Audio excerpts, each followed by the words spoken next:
Three BHK cinema పేరే 3 BHK. కొత్త తమిళ dubbing cinema మొన్న శుక్రవారం జూలై 4న తెలుగులో కూడా రిలీజ్ అయింది థియేటర్స్లో. అంటే వారం కిందట ట్రైలర్ చూసాను నేను. మన సిద్ధార్థ్ హీరో ఉన్నాడు, శరత్ కుమార్ ఉన్నాడు, దేవ్యాని ఉంది. ఆ తర్వాత మనకు తెలుగు రాష్ట్రాల్లో కూడా ప్రమోట్ చేశాడు, ప్రెస్ మీట్ పెట్టారు, ఇంటర్వ్యూలు ఇచ్చారు. సో ట్రైలర్ చూస్తే అర్థమవుతుంది, టైటిల్లోనే ఉంది 3 BHK. అంటే 3 BHK ఫ్లాటో ఇల్లు కావాలి ఫ్యామిలీకి, అదే అర్థమైంది. సినిమా చూస్తే సినిమా చిన్న సినిమానే, 2 గంటల 10 నిమిషాలే ఉంది సినిమా. గంట ఫస్ట్ హాఫ్, గంట 10 నిమిషాల సెకండ్ హాఫ్. సినిమా స్టార్టింగ్ అంటే మనకు 1997 నుంచి 2027 వరకు కథ జరుగుతుంది. అంటే 30 ఏళ్ల పాటు ఒక మనిషి ఒక ఫ్యామిలీ జర్నీ చూపిస్తారు. ఇక 97లో స్టార్ట్ అయినప్పుడు మనకు మన సిద్ధార్థ్ ఇంటర్లో ఉన్నట్టు చూపిస్తారు. అసలు ఎలా ట్రాన్స్ఫార్మ్ అయ్యాడు, ఆ మేకప్ ఏంటో ఏమో కానీ నిజంగా ఇంటర్ అబ్బాయిలాగానే ఉన్నాడు సిద్ధార్థ్. ఇక స్టార్టింగ్ సీన్ నుంచే మనకు వాళ్ళ ఇంటి ఏమంటారు అద్దె ఇంటి కష్టాలు, ఆ మిడిల్ క్లాస్ ఫ్యామిలీలో ఉండే కష్టాలు, డబ్బు ప్రాబ్లమ్స్, ఇవన్నీ చకచక ఎస్టాబ్లిష్ చేశారు. శరత్ కుమారు, దేవ్యాని అండ్ హీరో సిద్ధార్థ్, ఇంకొక అమ్మాయి చెల్లెల క్యారెక్టర్, ఈ నలుగురిదే సినిమా. ఇక ప్యారలల్గా మనకు సిద్ధార్థ్ మనకు కాలేజీలో ఇంటర్ పాస్ అవ్వడానికి పడే కష్టాలు, ఆ తర్వాత ఇంజనీరింగ్ జాయిన్ అవ్వడానికి పడే కష్టాలు, ఇవన్నీ చూస్తుంటే అసలు ఎలా అంటే ప్రతి ఒక్క అబ్బాయికి ఇవన్నీ కామన్. ఇవి 10th, ఇంటరు, డిగ్రీలో మరి ఇంజనీరింగ్ అయినా ఏదైనా కానీ.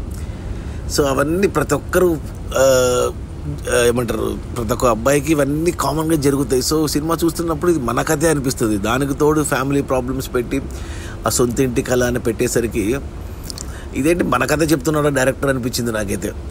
అంత కనెక్ట్ అయింది. దానికి తోడు ప్లస్ మనకి హీరో సిద్ధార్థ్కి ప్యారలల్గా స్కూల్ డేస్ నుంచి లవ్ స్టోరీ ఉన్నట్టు, అమ్మాయి ఉన్నట్టు ఇలా. ఇక ఇల్లు కొనాలి అనే కళ ప్రతిసారి ఎన్నిసార్లు అంటే వాళ్ళు కొనాలనుకున్న ప్రతిసారి ఏదో ఒక పెద్ద ప్రాబ్లం రావడము, దానికి షిఫ్ట్ అయిపోవడము, ఇదే నడిచింది అసలు.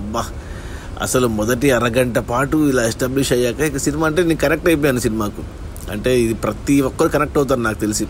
కొంతమంది తండ్రి క్యారెక్టర్కి, కొంతమంది సిద్ధార్థ్ క్యారెక్టర్కి, మెయిన్గా ఈ 2 క్యారెక్టర్లకు బాగా కనెక్ట్ అవుతారు.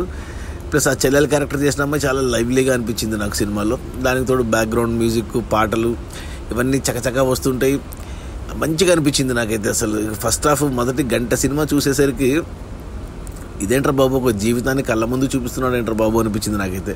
అంత బాగా నచ్చింది నాకు ఫస్ట్ హాఫ్. ఇక సెకండ్ హాఫ్కి వచ్చేసరికి సెకండ్ హాఫ్లో మొదటి అరగంట పాటు కొద్దిగా కామెడీ పెట్టుకున్నారు యోగి బాబు క్యారెక్టర్తో.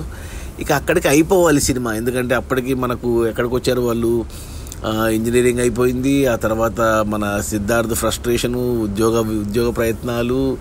ఇక ఆ తర్వాత అసలు ఉద్యోగ ప్రయత్నాల్లో కూడా ఎంత బాగా చూపించారంటే, అంటే ఒక ఇంటర్వ్యూకి రావాలి అంటే క్యాంపస్ ఇంటర్వ్యూ అని ఎన్ని రౌండ్స్ క్లియర్ చేయాలి. మనకి మామూలుగా సినిమాలో తక్కువనే వచ్చేస్తారు ఉద్యోగాలు, కానీ ఎంత కష్టము అనేది బాగా చూపించారు అసలు.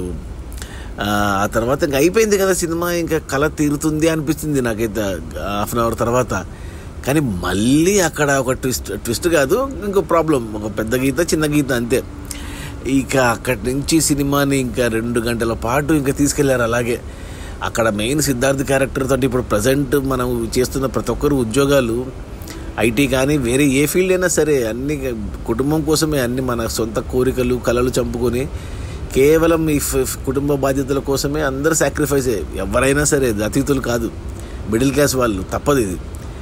సో అలాంటిది 2 గంటల తర్వాత సినిమాకు ఇక సొల్యూషన్ లేదు, మనమంతా కాంప్రమైజే బతకాల్సిందే, అదే చెప్పారు సినిమాలో. బట్ ఇంకా సినిమా కాబట్టి లాస్ట్ 10 నిమిషాల్లో హీరో సిద్ధార్థ్ తీసుకున్న డెసిషను కాంప్రమైజ్ కాకుండా, అది కొంచెం సినిమాటిక్ లిబర్టీ అనుకోవాలి. అందుకే దాన్ని 2027లో జరిగినట్టు చూపించారు. అంటే ఫ్యూచర్ హోప్ ఉన్నట్టు.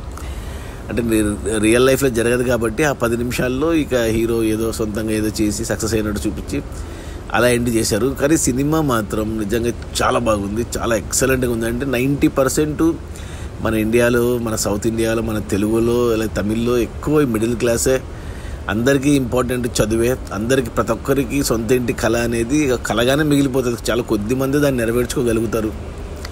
సో చాలా బాగా చూపించారు. అసలు ఎందుకులే ప్రతి దానికి కనెక్ట్ అవుతాం అసలు. Especially Siddharth character and Sarath Kumar character, ఈ 2 క్యారెక్టర్లు ఖచ్చితంగా కనెక్ట్ అవుతారు. సో చాలా బాగుంది, అద్భుతంగా ఉంది. నాకైతే చాలా మంచి సినిమా చూశాననే ఫీలింగ్ వచ్చింది నాకైతే. సో ఖచ్చితంగా చూడండి. ఎందుకు సరిగ్గా జనాలు చూడట్లేదు ఈ సినిమాని. చూస్తే బాగుండు థియేటర్స్లో ఫ్యామిలీతో ఇంటిల్లిపాది చక్కగా చూడాల్సిన సినిమా ప్రతి ఒక్కరు. సో నా రేటింగ్ వచ్చి 4/5. యాక్చువల్గా 5 కూడా ఇవ్వచ్చు. ఏమంటే కొద్దిగా టైం కొద్దిగా ఫాలో అయినట్టు అనిపించలేదు. ఎందుకంటే 97లో ఇంటర్లో ఉన్న అబ్బాయి 27కి వచ్చేసరికి 2027కి వస్తే 34 ఏళ్ళు ఎలా అవుతాయి? అతనికి 48 ఏళ్ళు కావాలి. ఎందుకంటే ఇంటర్కి 17-18 ఏళ్ళు ఉంటాయి. ఆ తర్వాత 30 ఏళ్ళ జర్నీ అంటే 48 ఏళ్ళు చూపించాలి. బట్ ఏజ్ 34 అన్నట్టు చూపించారు. అది కొద్దిగా మిస్ అయింది అనిపించింది. బట్ ఓకే, అవన్నీ పక్కన పెట్టేస్తే సినిమా మాత్రం ఎక్సలెంట్, మంచి మూవీ. ప్రతి ఒక్కరు చూడాల్సిన సినిమా. ఎస్పెషల్లీ స్టూడెంట్స్, 20 ఏళ్ళు ఉన్న వాళ్ళు చూడాలి. ఎందుకంటే వాళ్ళ ఫ్యూచర్ ఎలా ఉండబోతుందో సినిమా కళ్ళ కట్టినట్టు చూపిస్తుంది.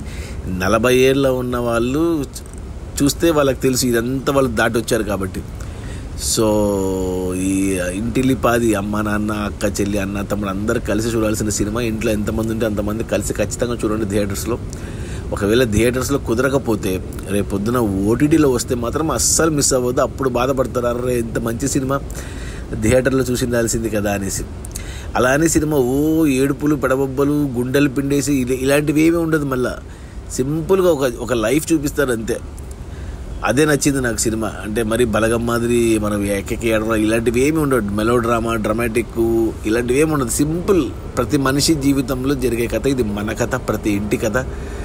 సో ఈ 3 BHK నాకైతే చాలా బాగా నచ్చింది. సిద్ధార్థ్ ఈ మధ్య చిన్న అనే సినిమా చూశాను నేను, అది నచ్చింది కానీ చాలా డిస్టర్బింగ్గా ఉంటుంది ఆ సినిమా. ఇంకా ఆయన తీసే రెగ్యులర్ కమర్షియల్ సినిమాలు నాకు నచ్చవు. బట్ ఈ సినిమా నచ్చింది మళ్ళీ నాకు సిద్ధార్థది.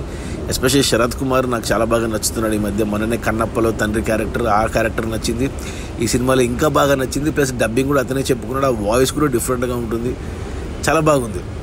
సో నేను ఇంకంతా నచ్చిందంటే ఇంకా చెప్తూనే ఉంటాను నేను. సో నాకు చాలా బాగా నచ్చింది ఈ 3 BHK. అసలు మనం 1 BHK 2 BHK 3 BHK అంటున్నాం కానీ అసలు BHKకి ఫుల్ ఫామ్ ఏంటే మర్చిపోయాను నేనైతే. బెడ్రూమ్ గుర్తుంది కానీ HKకి ఏంటబ్బా అని చూస్తే H అంటే హాలు, K అంటే kitchen. So bedroom, hall, kitchen, సొంతింటి కళ.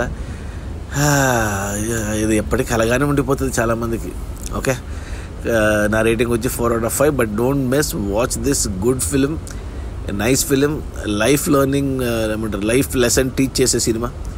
సో ప్రతి ఒక్కరు చూడండి ఈ 3 BHK. Okay, bye.